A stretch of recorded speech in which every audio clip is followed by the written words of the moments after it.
get to something pretty funny. Yeah, I think we have this one queued up and ready to go. So this one's funny. Lord Jamar, Candace Owens, and Mark Lamont Hill had a debate on Piers Morgan's show. There are two parts of this debate. One part is about Diddy. We didn't talk enough about Diddy. We're going to focus on the second part of this debate. I'm pretty sure some of you are probably happy about that. Like, no more Diddy yet. We got to take breaks from Diddy, okay? We got to take breaks. Yeah. So the second part of this conversation is really interesting. Lord Jamar is a part of this. Now, Lord Jamar he's a part of the group called Brand Nubian, and he was heavily vocal about Kamala Harris and what he thinks about her and why he doesn't want to support her. So that starts off this conversation, and then it gets very heated about whether or not Kamala Harris can say that she is of Black American culture. I think you're going to like this one. Let's go ahead and bring this in here. Oh, buddy, let's go. Which, are you surprised about the amount of pickup that got? A little bit, yeah. But not really, because I think people are a little shocked that someone like me, you know, from a group Brand Nubian that they feel is pro-Black, why would I come out in support of Donald Trump or go against a Kamala Harris who they are trying to put up as a Black woman, and I don't see it. Well, let me. I'm going to play first of all the Barack Obama clip, and then I'm going to play the clip that you said in response to it. Let's play the two. And you're coming up with all kinds of reasons and excuses.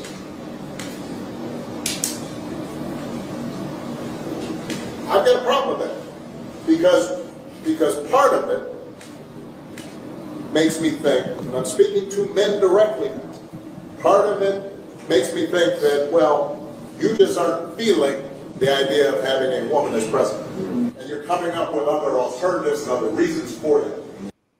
And now I want to play the clip from Lord Jamar talking about that.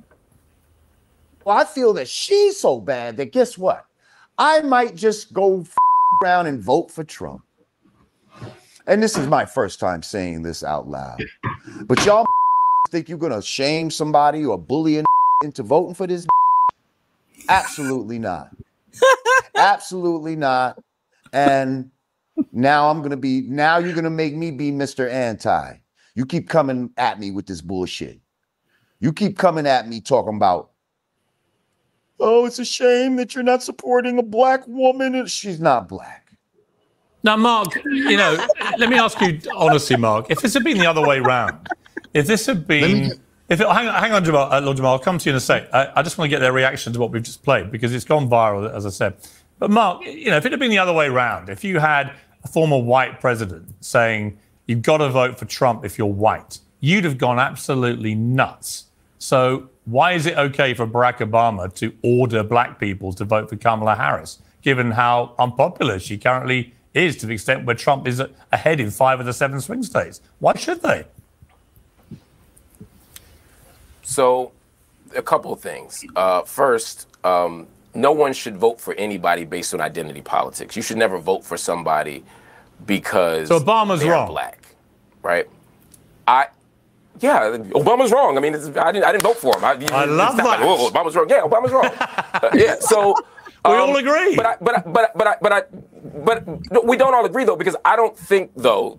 I think Obama's wrong for several reasons in that video. But Obama's not arguing that you should vote for Kamala Harris because she's Black.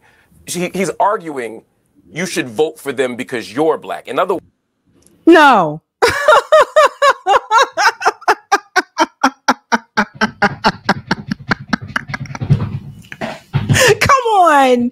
Come on now. I think we all know what Obama meant. We all know what Obama was saying, that you should vote for her because she's Black. Because again, remember what he said in that video. The only thing I think of, oh, she's a woman. You don't want to support a woman, right? So it just, I don't, why? Mark, what happened? What happened to Mark Lamont Hill? What happened to you? What do you mean? We all know what Barack Obama was saying. He said it. He said it's the problem seems to be you brothers don't want to vote for a woman. He was calling out black men. And what is happening? Words, she best represents your interests. If I were running right, and if I'm a Green Party member, right? That's not what he was I haven't saying. voted Democrat. He was, but she doesn't. So let's go back to that part right there. Hold on.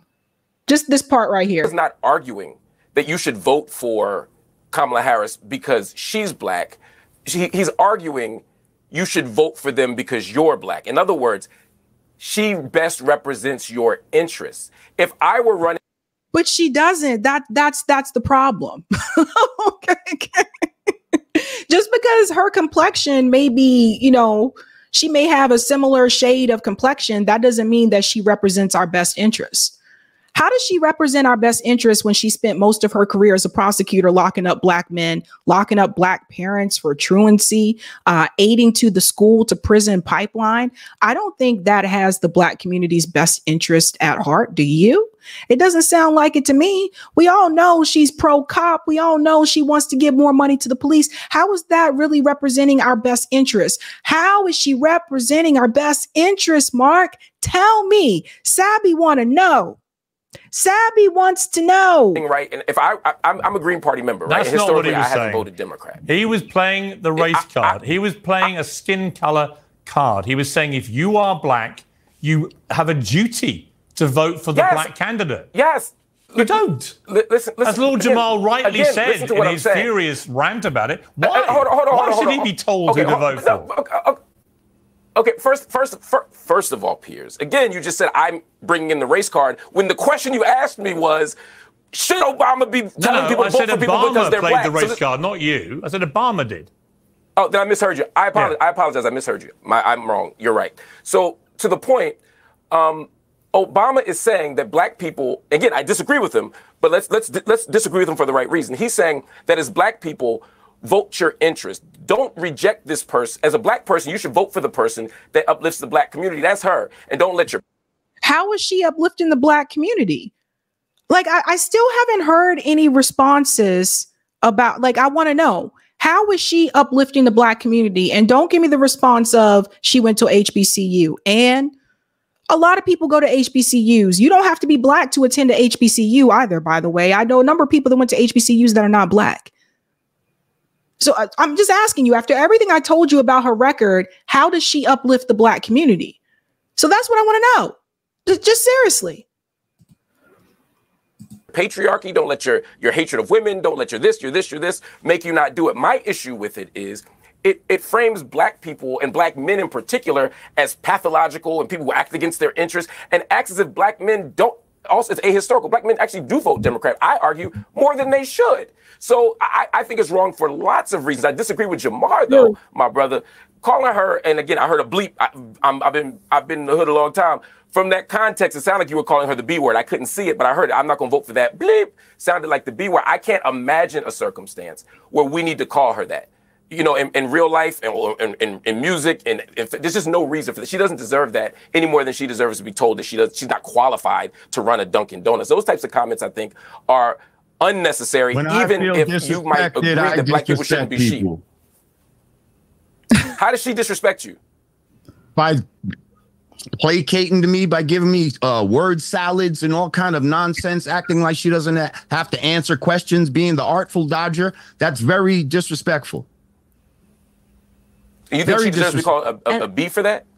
Well, listen, first of all, the platform I was on was a different kind of platform. We was, you know what I mean? It's a much looser platform. It's more hip hop orientated. And if she wants to get down, act like she's black, well. She is black, man. She is black. That's the other piece. I don't want to interrupt Candace. I know Candace got stuff to say. I want to hear Candace. I'm sorry. She is black. And you're being particular.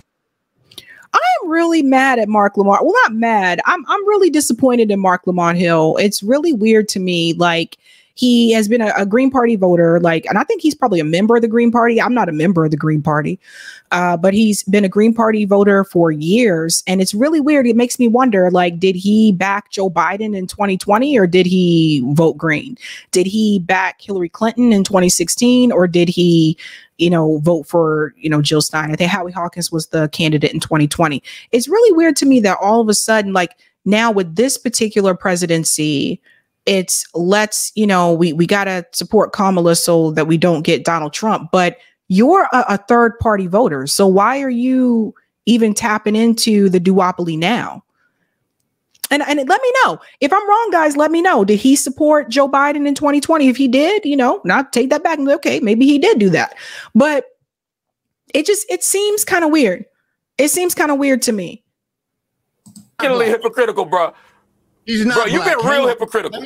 Let me clear two things up. First of all, Piers, you had a guest on named VJ or something that said I never voted or something like that. I don't know where he pulled that out his ass from, but yes, I have voted before.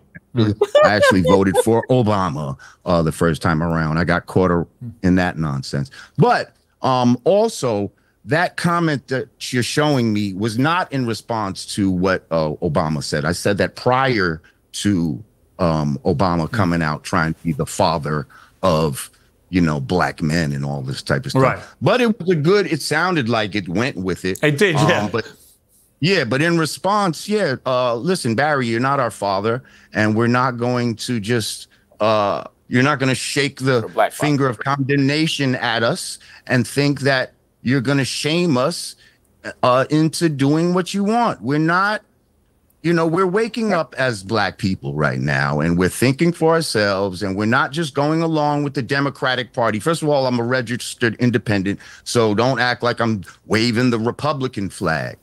Hey, that's what I'm talking about. That's what I'm talking about. But when it comes to leadership and all this type of thing, I don't see why we're trying to give this woman a promotion. She had one job, which was the border. She failed at that. They kept her in the background this whole time. I saw what they were going to do with her from the beginning. And hold on. I think I got a buffer here. Let me just pause it there and come back out. Sorry, guys.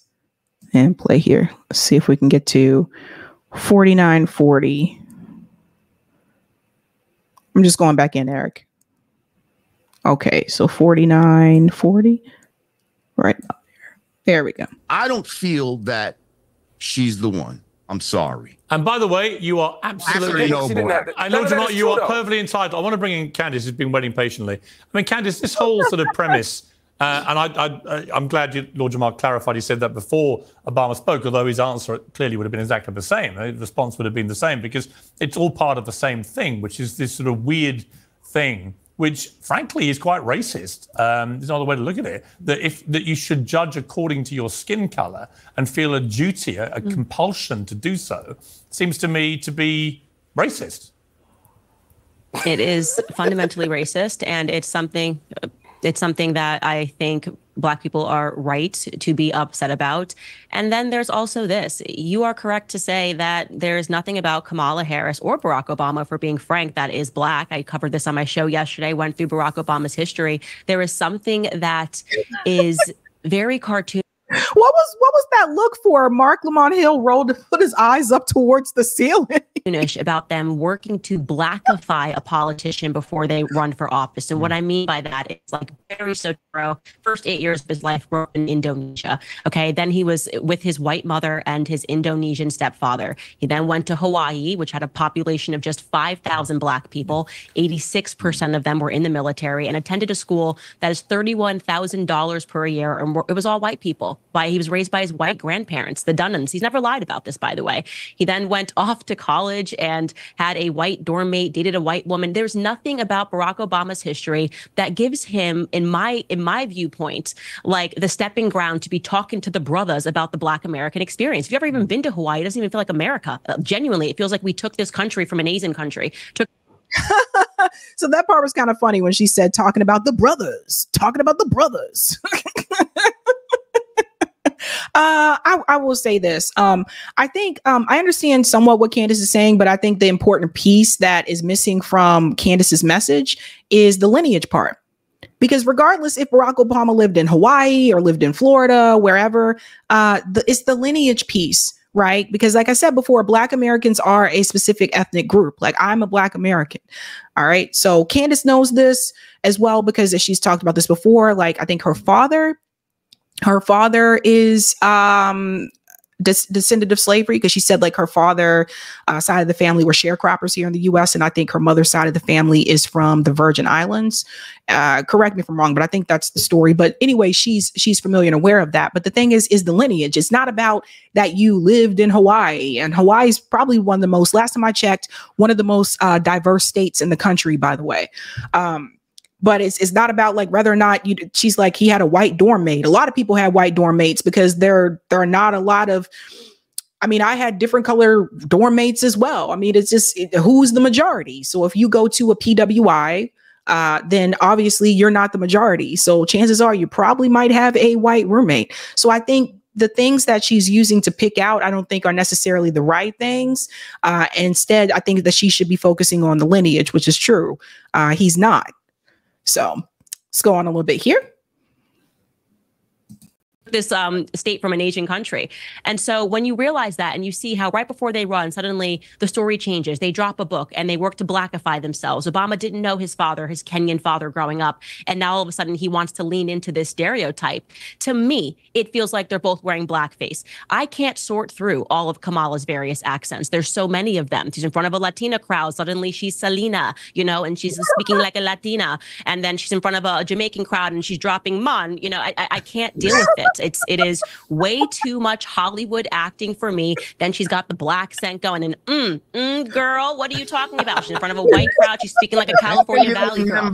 I don't trust it. Yeah, I just do not trust somebody that slips that quickly through so many personalities. There's nothing about her upbringing, extraordinarily wealthy. Just she was sworn in Congress as an Indian American. Her mother is Indian. She grew up with an Indian experience and was proud of that until she ran for office for president of the United States. And that is something that I am not comfortable with. I do not accept this narrative that she should be speaking about herself as a Black woman. It's not okay, and I fully reject it. Okay. And this is where I sort of, side a little bit more with Candace on this particular issue than I do Marc Lamont Hill, because that is true. When she was running for Senate, and I played this video before multiple times on the show, when she was questioned by a reporter, so if you win, you will be the first Indian American senator. And she said yes. She didn't correct them and say, well, Indian American and Jamaican or Indian American and Black. She didn't do that. And it was just kind of weird to me. Before anybody come for me, I have biracial people in my family and they don't do what Kamala did. And I think that's the big difference. So I was just like, then when she won, it was like first Indian American senator. And then all of a sudden she was Black. And that's the thing. And like people, I will say that and people will say, oh, Sabby, that's what Trump said. I was like, but he's right about that. Like you can not support Donald Trump and admit that he's right about the things that he's right about, right? I cannot support Kamala Harris and admit that she's right about the things that she's right about. Like, I think that she's right. I've said this before. She's right about the abortion issue. I said she's really strong on that issue, which is why she's trying to take that issue and use that to recruit white suburban women to replace the Muslim voters that she is losing. It's very obvious, right? So I think this is where people get caught up in the partisan politics and they can't even admit when someone is right about what they're saying and when they're wrong about what they're saying. And that's why I say we need to like break away from that and just focus on the message that's being delivered. And she's right. When she won for the Senate, she was described as the first Indian. She did not, she did not correct it. I mean, if somebody wrote something about me and they said, oh, look, it's Sabrina. She's the first, like, I don't know. Let's say if they said she's the first, like, Jamaican I would correct and say, I'm not Jamaican. How hard is that? I don't know, man. I don't know. Mark, I just want to play you a quick clip from Kamala Harris talking to Roland Martin, listing all the reasons Trump is dangerous for Black people. I'll get your response. He is not looking out for folks when he was a landlord and would not rent to Black families, sued for it, when he took out a full-page ad in the New York Times against those 5 teenagers, Black and Latino, who were innocent, saying they should be executed in Central Park 5? When you look at the first Black president of the United States, and he had birther lines, and now you look at Black immigrants, legal immigrants in Springfield, Ohio, and he gets on a debate stage and says they're eating their pets? Come on. So again, what did I tell you when I mentioned what they were saying about the Haitian migrants? I showed you guys those things were not true. I showed you how people took one video, which the woman wasn't even Haitian and wasn't an immigrant, and just ran with it, et cetera, et cetera. So she can say those things about Donald Trump, and you can have those things and you can say, okay, this is messed up. He should not have done that, especially with the Central Park 5. Like, you can call out all those things, which we have called out before on this show. What does that do with Kamala Harris, though? Now, all of a sudden claiming that she's a Black American. And people got to see, like, I don't like it. I don't like the cosplaying. And I don't like, it just is what it is. Her own father, if you look it up, her own father does not refer to himself as Black. I don't know how many times I have to point this out to people. And I know people are saying Candace did like a whole like series on this, but it's not just Candace. People were doing this. We're talking about this before Kamala ran for president. People were talking about this back in 2018. So that's what I'm trying to get people to understand, that. And I'm glad that it's on a larger platform, so it's giving people more eyes. But the reality is like, her father said he's not. Her father told you what he was. So why would people kill me with she went to HBCU. I'm going to tell you guys again, anyone can go to a HBCU. You don't have to be Black to go to a HBCU. You don't have to be Black to join a Black sorority or a Black fraternity. I don't know how many times I got to say this to people. Aye. Man is dangerous. And my question mark is simply this. If he's so dangerous to Black people, why is it that his popularity is growing, particularly with Black men, and Kamala Harris is falling from where it was with Joe Biden, who was white? Well, I think part of it is because of the steady disinformation and misinformation campaign. Again, I am a critic of Kamala Harris. I'm literally watching her co-sign and underwrite as vice president and on the campaign trail a vicious genocide in Gaza. I ain't got no time to support or defend Kamala Harris on a lot of issues. I think there's a very practical, pragmatic reason to vote for her, and that is to say, I don't want Donald Trump. And I think a lot of people are making that choice, but the people who are not are often being fed misinformation, including what's just been said by my Pause. I don't know. I think Mark got nervous, but I just want to add this. Mark, you know that's not true. You know that after it was announced that Kamala Harris was taking Biden's place as the presidential candidate for the Democratic Party, you know that you jumped right on that Kamala train. We can go back to the videos that you know that you were excited about that and said, yeah, well, I think that we should support Kamala. And yeah, and I called this out. A number of people that were talking about like free Palestine since after October 7th, the moment that it switched from Biden to Kamala Harris, they were ready to get on board that Kamala train, despite all the things that she has been saying as well, and continues to say that she will support and back Israel first and not, withhold arms or weapons or anything like that. So those were the people that I was calling to. I'm like, if you weren't one of those people, then I wasn't talking to you. But Mark, you were the one that was talking about Gaza every single day. Every single day. You were numbering the days on each video. Day 1, day 2, day 3. So come on, man. Come on. You were getting cuckoo for Kamala for a minute. You were. Your colleagues here and you, Piers, you cracking it up. But a lot of it is just not true. And I'm just going to say it real fast. First, I didn't say you said it. I said what they said. So first, the question of qualification. First, Jamar said again, she only had one job in this border. That's just not true, right? That's not the only. She was the border czar. Vice president's lots of jobs. And now I'm disagreeing with the claim that she had one job, not that she didn't have that job. She was given specific responsibility for the border. And now everyone's rushing to pretend she wasn't. The same people who literally called her the border czar on liberal shows. I'm not disagreeing. Oh, God. I don't understand. Why is Mark so emotional about this? It's really weird. It's almost like someone's talking about or criticizing like his friend. And in that case, I can understand, but it was kind of weird to me. Like he's a little bit more emotional about this than anybody else on this panel. If you notice, Candace is sitting there kind of calm. Lord Jamar is just like, you know, he said his criticism about Kamala, but he's still sitting there kind of calm.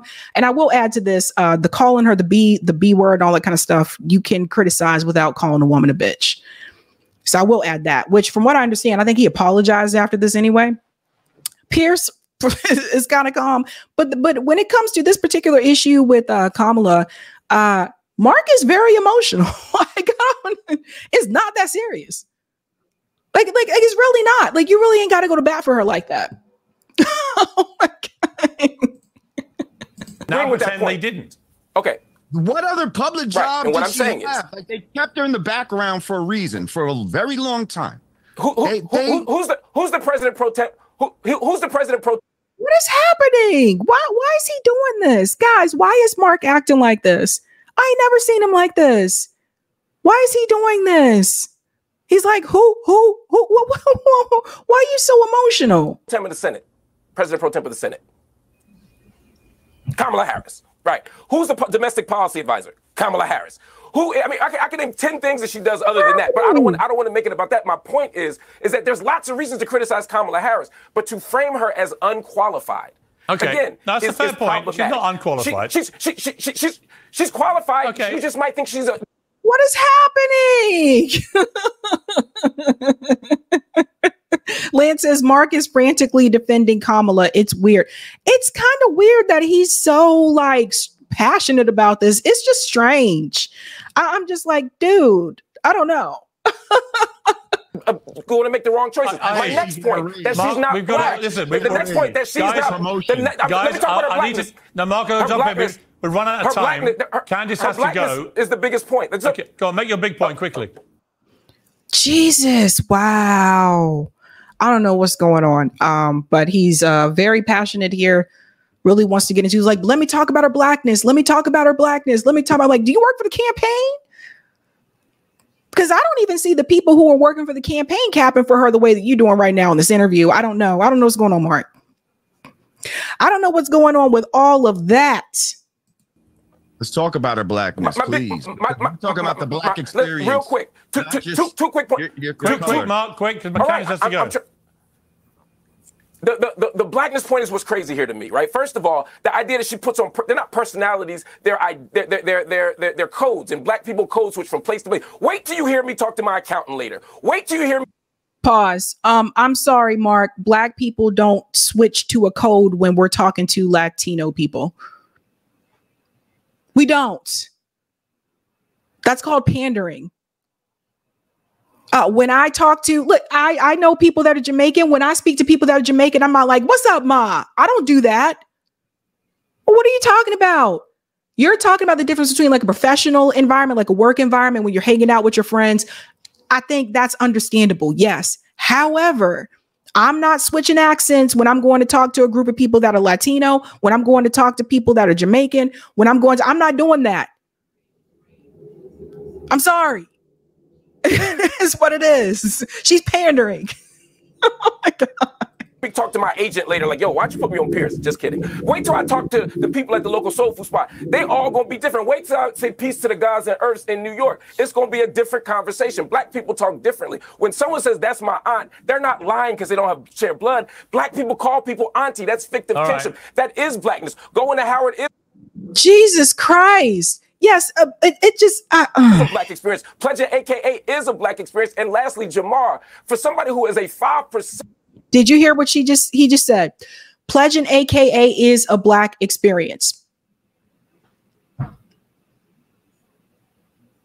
You see what he's limited into? It's limited to HBCU and you were in a black sorority. I just told you guys multiple. You don't have to be black to be in a black sorority. You don't have to be black to be in a black fraternity. So I know a number of people that have been in those sororities and fraternities that are not black. I know people that have gone to HBCUs that are not black. So do you see what he's limiting it to? That's what I was trying to tell you. Let me tell you something. there are a number of people that will attend a HBCU because they don't have a Black experience and they want to try to get that Black experience. Kamala Harris, coming from Montreal, having lived in Montreal, having lived in Northern California at that point in time, you know, it seemed like I said before, I've seen this happen before, where people are like a person of color or even white students that go to HBCUs, they want to learn about the Black experience. So they'll attend a HBCU to learn about it. And not for everyone, but for some, that is the case. So it just, Center who believes that, and I respect your belief, but to believe that the Black man is the Asiatic Black man, the maker, the owner, the cream of the planet Earth, the father of the civilization, the God of the universe, who came from North America by himself from Saudi Arabia. You believe that person is Black, but somebody who went to Howard ain't? Come on, bruh. Okay, I'm going to leave the final word. So once again, so Marc Lamont Hill is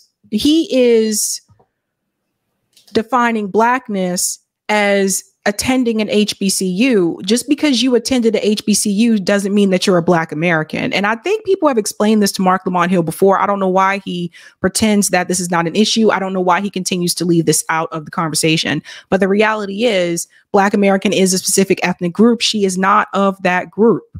It doesn't matter what school you went to. It doesn't matter what sorority or fraternity that you were a part of. That's simple.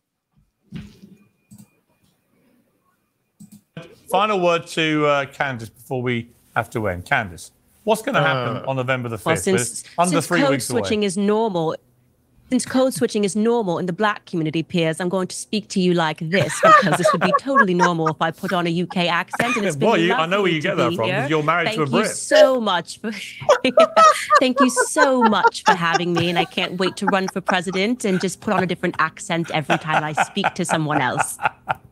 That's a perfect way to end it. Lord Jamar. I'm sorry. It was hilarious. I hope you guys, if you get the opportunity to watch the entire discussion, because the first part of this discussion was about Diddy. And I think you guys have told me you've had enough of Diddy, at least for now. But that was the first part of the discussion. But yeah, it was really funny. And to that point, I think Candace was right about that. Am I supposed to change my accent because I'm talking to someone that's British right now? I'm supposed to change my accent now? Get out of here, man. Get out of here. Okay. Smash that like button if you haven't had a chance to do so. And then let's go ahead and go to the comments. Adonia said Candace nailed it. Right. And don't get me wrong. We all know there's a thing such as code switching, but Black people are not code switching when we go talk to the Latino community, etc. That was ridiculous.